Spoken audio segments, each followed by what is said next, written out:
All right, welcome to the Snide Report podcast. I am your host, Gary Snyder. Before we get to our guest, you see her right there. Go ahead and wave. We need to thank our sponsors. First of all, Robin Winston, great sponsor of the newsletter, which now reaches over 100,000 subscribers daily. And then we can't forget about former Congresswoman Jill Long Thompson. Her newest book, it's not brand new, but it's her newest, Across the Aisle, Why Bipartisanship Works for America. And also, we want to remind you, go ahead and slam that subscribe button right below us here. Become a subscriber to our podcast on YouTube, and we will give you a free VIP subscription to the Snide Report for the rest of the year. Now, my guest tonight is State Representative Victoria Garcia Wilburn. Representative, welcome. Thank you. Thanks so much for having me. I appreciate it. Before we get into the nuts and bolts of everything, I guess just take a minute, let people know who you represent and a little bit about yourself. Foreign concept. I represent the people, the great people of, I have Southwest Carmel, Southwest Clay Township and Carmel, all of Delaware Township and Fishers. That's about half of the city of Fishers. And then the very most northern part of Indianapolis, or the Nora community. And so I was first elected in 22, just started my second term this year. And so really grateful to be back, to be reelected. Really increase that win margin, which I think speaks to the way in which I approach policy and how I legislate. Really, as I said previously, I legislate for the people. And so my votes do represent my constituency, and I have an open door policy, and I think that's really resonated with the people. I have a long time Republican counterparts beside me in that first term, and so with the retirement of Representative Jerry Torr and Representative Donna Shively, I'm actually quickly moved up to being one of the most senior representatives in Hamilton County. So my counterpart in the city of Fishers is actually Speaker Houston, and so it's a bit of a contrast. He's been in the state legislature for a very long time, and me coming in still being pretty green, I think has just kind of offered a nice balance that maybe Fishers is looking for. And that first session, I think we played a bit of softball, and I think right now we're playing hardball. I think that we view the needs of the city of Fishers very differently, and we'll see what comes to rise to the top, particularly when it comes to property taxes and such. Well, it's good that you do represent the people, because there's a lot of people, a lot of representatives on the, we'll just say, supermajority side that maybe don't. Yeah, I think, people tend to get comfortable in these spaces and they look at it like a job, right? I mean, of course, this is a position, but it's actually a public service, right? And so that's a very different lens in which you look through things. You don't take things for granted. You recognize that your bosses, if you will, are the people that put you in office. And so I take that really seriously. And I think maybe as the districts were redrawn and them being only 2 or 3 real competitive seats, it just forces me and really keeps my feet to the fire on certain issues and make sure that, I'm really informing my constituents, that they're able to have a good dialogue with me. You just started your second term. You are in a super minority. Whatever that is. Being in the minority, like you are a super minority with the Republicans holding a super majority, how does someone in the minority get anything done when basically Republicans don't even need you? Sure. I mean, and that's the hard reality of it, right? Is that, business as usual can continue with or without my input. But, I think what resonates with some of my colleagues across the aisle is that I try to always let the truth prevail. So having very little things to hang my hat on, being in that super minority, integrity is something that's hard to come by. And so I don't want to misuse my integrity that I've worked very hard to earn. And so I'm a straight shooter. And sometimes that's truth that we can both agree on, myself and my colleagues across the aisle. And sometimes it's truth that may be a hard swallow for them. But I will not sit back idly and allow misinformation and disinformation to be spread from certain interest groups, lobbyists, people that are coming to testify can't stand by that. The people deserve transparency, whether Republicans or Democrats like it or not. And so there are facts. I think we've really gotten away in society, and particularly in Indiana, to think about, well, what are the facts? And right now, I think that the supermajority is finding themselves in a precarious situation. I mean, you have factions of the party really kind of shaking things up a bit. And it's been interesting to see some of those factions actually vote alongside us with certain issues. And so I think, there's a desperate need for people to be heard, and they're going to find a way to be heard, whether it's aligning with their Democratic legislator or aligning with their Republican legislator who cannot be owned or bought by a certain, members of their party. So, I think about where traditionally, they tend to fall in line. Republican votes tend to fall in line.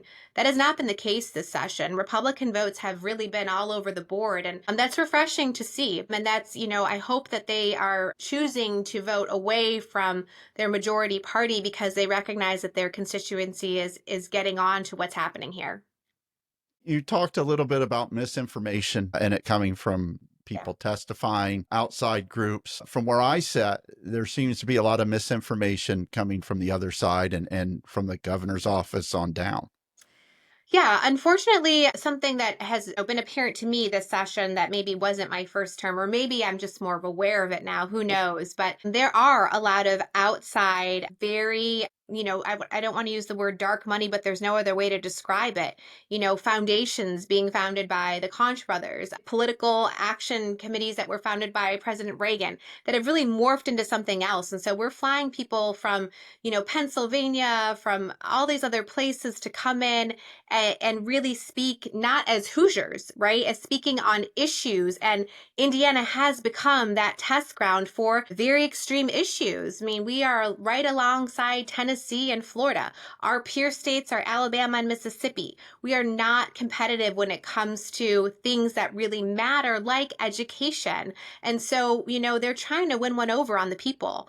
But I think that people are catching on to it. I'm very excited to see everyday Hoosiers kind of coming and expressing their point of views. And I'm encouraged to see the Indiana Chamber and like economic organizations say, hold on a minute. This extreme policy might not be good for business. And so I think, the game plan isn't going as well as they thought it would. And of course, with this tax blunder issue, people are watching. You're being very kind to it. So let's talk about that, because that seems to be front and center right now. It's coming to a head. It's just waiting for, I believe, a governor's signature. Is that correct? No, not yet. So Okay. there were some substantial changes that happened that the Senate still needs to adopt, and then we'll kind of see where this goes. But I think where things stand right now is by and large, both leaderships, both in the Senate and in the House, have gotten word from the governor that this needed to be addressed. What you saw break this weekend was actually the lieutenant governor calling for a veto in a special session. And so I have been having this premonition that we are going to go in a special session because we're not going to be able to figure this out. And when I say we, I really mean the majority. There is nobody else to blame for the economic status of our state than the majority party. Well, they've been in a supermajority for 20 years. That's exactly. I mean, you can go from education to maternal issues to the dirtiest air in the Midwest, in the country. Right. And, infant mortality that rivals some third world nations. And they've been in charge, and they want to offer solutions for something they broke. I mean, this is exactly right? So there's no one else to blame. I mean, quite frankly, there is no one else to blame. We have the trifecta. But Biden did it. Biden did, or Obama. Right, and so we can't say that anymore, right? I mean, I think what we're seeing here is that they have the trifecta of power. They've had the trifecta of power for quite some time, and now we have this conflict, if you will, going on down in DC. So there's certainly no one else to blame right now. I mean, we've got these newly established tariffs. Are they on? Are they off? Are they on? Are they off? We had a slew of executive orders, which is a terrible way to govern, which mainly, by and large, have been held up in courts. And then, we have these issues that are congruently happening with states. And so my mantra all session has been slow down. They have been wanting to press ahead and move ahead in order to be in compliance with new federal law, which the dust hasn't even settled, right? There's so much ambiguity as if these things are actually federal law or not. Last time I checked, an executive order is not law. There you go. So I'm asking my colleagues, can we slow down? Can we proceed with issues with care and concern? We can establish law and order. Make no mistake about that. And there's no more proud supporter of public safety than myself in the Statehouse. But we can have law and order, and we can also approach these issues with care and concern. But instead, we are racing to be the most, the fastest little pseudo Washington, D.C., where I remember 2 years ago when I first got elected, we always liked to say this General Assembly is not DC, and I'm not sure I agree totally with that anymore, particularly because of where SB1 is right now. I mean, you made a promise, you overpromised, you're underperforming right now. The $300 potential savings that you're asking homeowners to be excited about will fill up how many tanks of gas? We'll pay 3 months worth of your utility bills if you're lucky. I mean, I just feel like right now the supermajority is out of touch with everyday working Hoosiers. You mentioned the lieutenant governor just a minute ago. He was all on board with the governor for SB1. And then he comes out and says, well, I didn't understand the bill. And my guess is if you know Micah Beckwith or have followed him, he understands everything. Just ask him, he'll tell you. and the amount of things that this guy has been into, and now all of a sudden he's calling for the governor to veto the bill simply because a bunch of shock jocks on an Indianapolis radio station have picked their knuckles up off the ground and decided to come out against it. And all of a sudden, he's had a come to Jesus moment. I love that play on words there, Gary. That's good. Lieutenant Governor is a product of Hamilton County. I'm sorry. Listen, where do I even start with that? So right? You guys are to blame. Sure. Look at our library and the cost that had to Hamilton County when it came to the Fisher's Library. Poor leadership on display then, poor leadership on display now. So here's the thing. Okay, he's not wrong entirely, right? I mean, so the way in which SB1 should have been approached was this amendment, right? Thompson's amendment should have been offered in Ways and Means. And it wasn't. And so, there wasn't an opportunity for there to be testimony from the figureheads that we're used to seeing, right? I've already mentioned the chamber. I mean, think about all these other economic development groups. Think about everyday citizens. Think about, the higher ed space and hospital healthcare has been huge. Everyday homeowners. We had heard from a man in Wanamaker who had, an issue with his property, came to testify in one of my bills in judiciary. And so, we really missed out on that opportunity. So here we are slapped with this amendment, and there was no fiscal attached to this amendment. And Thompson rightly said, we don't normally have these fiscal impacts until after they've been adopted. But, we're not silly here, okay? I mean, this isn't a classroom full of kindergartners, right? So the Democrats are very concerned that we have very little to hang our hats on right now. How do you make an educated decision about the fiscal state of our taxes and tax base and businesses and personal property, all of it? How do you make an educated decision without numbers? How do you do that? You don't. You guess. Don't, and you can't. And so to me, that puts lawmakers like myself, we talked when we started this conversation about integrity. Where does that put my integrity making an uneducated decision on a vote that now you're asking me to make? Poor politics. And they knew exactly what they were doing. And that's what I think is the most egregious part of it all, is that this was a tactic, and this was cunning, and this was misleading. And the people that suffered were the public. So, kudos to the shock jocks. Kudos to the shock jocks for informing their constituencies. They really believed that after that rally on St. Patrick's Day, that this was going to be all, rainbows and gold coins. This is a huge disappointment. It's a huge disappointment to the local municipalities and the governance happening there. We're shifting blame. And I know the locals know that. We are shifting blame from the legislature now to the locals. And they've got all the tools in the toolbox to raise your taxes there. But who are the big losers? The big losers are the public school systems. Those are the big losers. And people move to my county, these cities in my county, to attend these phenomenal public schools. And now, the phrase, and really how dare we use this phrase? You're going to have to do more with less. No, the truth of the matter is you're going to do less with less, period. And it's just offensive. It just really, it says to the constituency, you're uneducated. We know more than you. We know better than you. And this is the best we could do. You know what really puts a burr up my ass, if you will, is that when you look at the reasons that the quote unquote shock jocks or the lieutenant governor, they're not mad because there's a property tax cut. They're mad because it's not a big enough property tax cut for the wealthiest Hoosiers.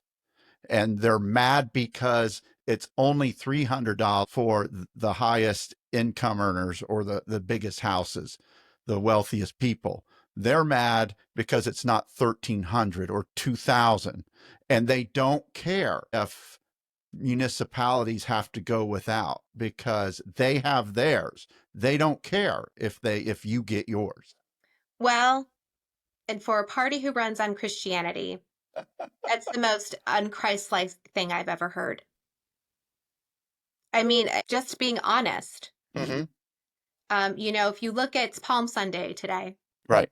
If you look at the Beatitudes, and the call to faith, right, of the Christian. Just let me stop you real quick. Yeah. And I'm going to warn you, I'm a cradle Catholic. Well, and I'm not. Then I'm in good company. I'm going to trust you on what you say. Sure. Okay. Well, so I'll break it to you down like this. Okay. Catholic to Catholic. We Jesuits believe in service to the poor. And so if we want to remember the least of these in our community, we're going to want to make sure that the least of these are getting the same break that the wealthy of these, right? Something the scripture says, like it's harder for a rich man to enter the gates of heaven as it is through the eye of a camel or something like that, right? And so it's really difficult, right? And so I'm going to trust you. Sure, trust me on this one. But I think despite how they've come to this disagreement with the governor, despite if it may be from a very different lens, right? And make no mistake about it, the Democrats in the Statehouse are very fiscally conservative. We understand what we're dealing with. And in fact, we're likely the first ones to sound the alarm when things aren't going well. Look at the Medicaid shortfall. I mean, we have to pursue the truth even when it's difficult. And so we were pursuing the truth even in that issue. And so there have been egregious errors that have happened at the state level. Under whose watch? And so how did we come to this conundrum? We came to this conundrum because the people that are in control today were in control 20 years ago. And now it's just the problem looks different. The recipe to the pie has always been the same. It's just everybody's now feeling it in a different capacity. So listen, I'm all for big business and them bringing them here and creating jobs and spurring our economy. But we've been hanging on to that hope for a long time now. I think we need to be realists and think about how individuals can begin to pursue economic prosperity in different avenues. Some of that comes as a cost savings, but some of that also comes being more educated, right? And the people that continue to produce good quality high school graduation rates are school districts like mine. And I want school districts like mine all throughout the state.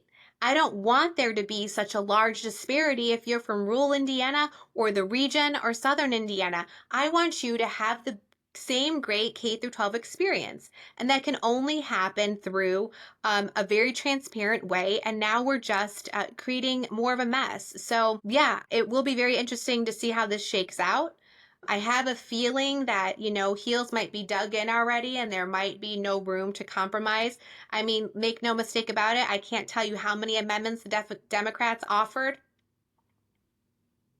There's When no there's no compromising anymore. No. And when you take a look, if it's not signed or if it is vetoed, and you do have to go to a special session, you're already looking at them trying to, like I said, increase the amount of property tax cuts for the wealthiest homeowners. Because I guarantee you, I'm not getting that $300. I'm probably getting about half of that.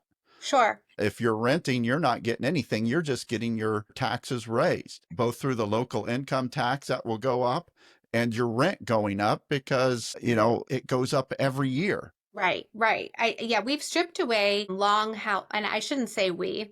The majority has stripped away long held tax incentives for renters. Mm-hmm. They've completely reformulated how our veterans and disabled veterans, for that matter, are going to be able to have a tax advantage here. And so we're not just sticking it to the little man. We're sticking it to people who have served our country.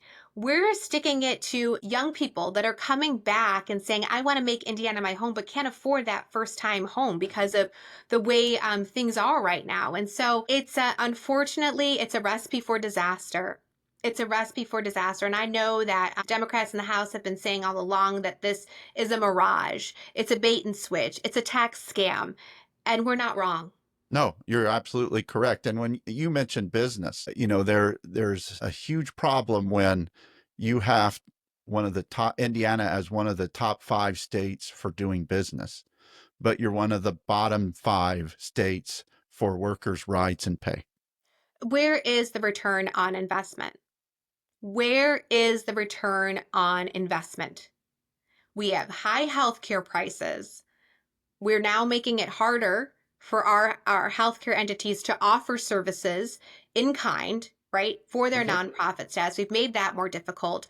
This session, I was deeply disturbed that our nonprofit hospitals are paying more in taxes. Our nonprofit hospitals are paying more in taxes than Amazon and GE. That is shameful. It is.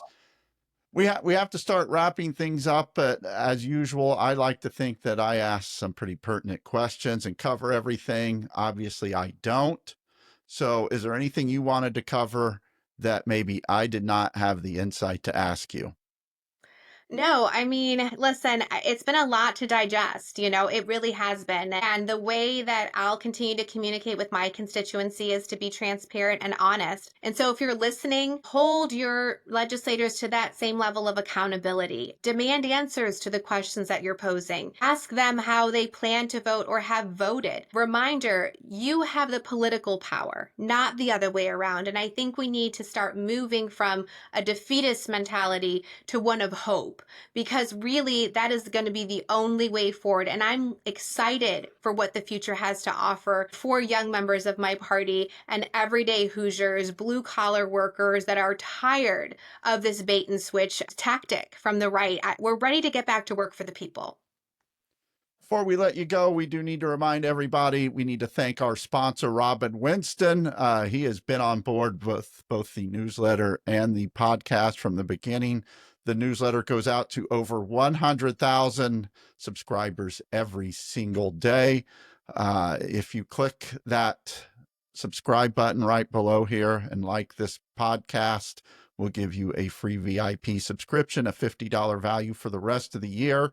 Then we can't forget about former Congresswoman Jill Long Thompson. Her newest book, Across the Aisle, Why Bipartisanship Works for America, is out. Real quick, Representative Wilburn, where can people find you, stalk you, all that good stuff? In a good way. Absolutely. I love it. I love the engagement. Yeah, you can, I'm on Instagram and Facebook, Threads, and X at Rep Garcia Wilburn, and it's just an honor to serve, and I hope we can keep a good thing going. I'm Gary Snyder. She is not. She is Representative Victoria Garcia Wilburn. This is the Snide Report podcast. We are out.